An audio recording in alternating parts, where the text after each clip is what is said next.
ಏನ್ ಮರಿ ನೆಮ್ಮದಿಯಾಗಿ ಯೋಲ್ ಹಾಕೋಬಿಡಲ್ವಲ್ಲ. ನೆಮ್ಮದಿನ ನಿಮ್ಗ IPL ಸ್ಟಾರ್ಟ್ ಆದ್ಮೇಲೆ ನೆಮ್ಮದಿ ಗಿಮ್ದಿ ಅನ್ನೋದೆಲ್ಲ ಮರ್ತ್ಬಿಡು.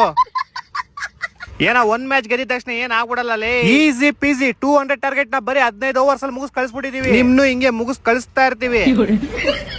ನೋಡಪ್ಪ, ಅಭಿಷೇಕ್ ಶರ್ಮಾ ಇಂಡೈರೆಕ್ಟ್ ಆಗಿ ನಿಮ್ ಟೀಮ್ ಸಪೋರ್ಟ್ ಮಾಡ್ತಾವನೆ. ಹೌದಾ? ಯಾವಾಗ? ನೆನ್ನೆ ಮ್ಯಾಚ್ ಅಲ್ಲಿ 8 ಬಾಲ್ಗೆ 7 ರನ್ ನೋಡ್ಬಿಟ್ಟು ನಿಮ್ ತಲಾಕ್ ಟ್ರಿಬ್ಯೂಟ್ ಕೊಟ್ಟವನೆ.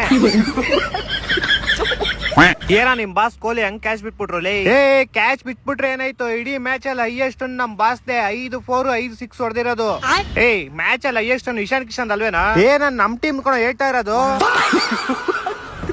ಅದೆಲ್ಲ ಬಿಡು, ನಮ್ ಬ್ಯಾಟಿಂಗ್ ಹೆಂಗಿತ್ತು? ಬ್ಯಾಟಿಂಗ್ ನೋಡ್ದೆ ಅಪ್ಪ, ಫೀಲ್ಡ್ ಶಾಟ್ ಬರ್ತಿದಂಗೆ ಮನೆಗೆ ಹೊಂಟೋದ. ಅವ್ನು ಹಿಡ್ದಿರೋ 2 ಕ್ಯಾಚ್ ಅಲ್ಲಿ ನಿಮ್ ಇಡೀ ಟೀಮ್ ಔಟ್ ಆಗ್ಬಿಡುತ್ತೆ. ನಮ್ ಬಾಸ್ದು 50 ಹೆಂಗಿತ್ತು? ನೋಡ್ದೆ, ನಿಮ್ ಬಾಸ್ 45 ಆದ್ಮೇಲೆ ಕುಡ್ಸಿ 50 ತರ್ಸಿದ್ದು. ನಮ್ ಬಾಸ್ 50 ಆಗೋವರ್ಗು ಅಷ್ಟೇ. 50 ಆದ್ಮೇಲೆ ಎಲ್ಲಾರ್ಗು ಚಿತಾಲ್ ಪತಾಲೆ. ನಿಮ್ ಬಾಸ್ ತರ ಲಾಸ್ಟ್ ಅಲ್ಲಿ ಬಂದಿಲ್ಲ, ಲಾಸ್ಟ್ ಅಲ್ಲಿ 4 ಹೊಡ್ಬಿಟ್ಟೆ ಫಿನಿಶ್ ಮಾಡಿರೋದು. ಆದ್ರೂ ನೀವೆಲ್ಲ ಹೆವಿ ಈಸಿ ಗೆದ್ಬಿಟ್ರಿ ಬಿಡ. ನೀವೆಲ್ಲ ಬಾಯಿಗೆ ಬೀಜ ಬರ್ಸ್ಬಿಟ್ಟು ಗೆದ್ರೇನೆ ಮಜಾ. ಬರ್ಸೋಣ ನೆಕ್ಸ್ಟ್ ನಿಮ್ ಜೊತೆ ಐತಲ್ಲ, ನಿಮ್ ಬಾಯಿಗೆ ಬರ್ಸ್ಬಿಟ್ಟು ಗೆಲ್ತೀವಿ ಬಾ.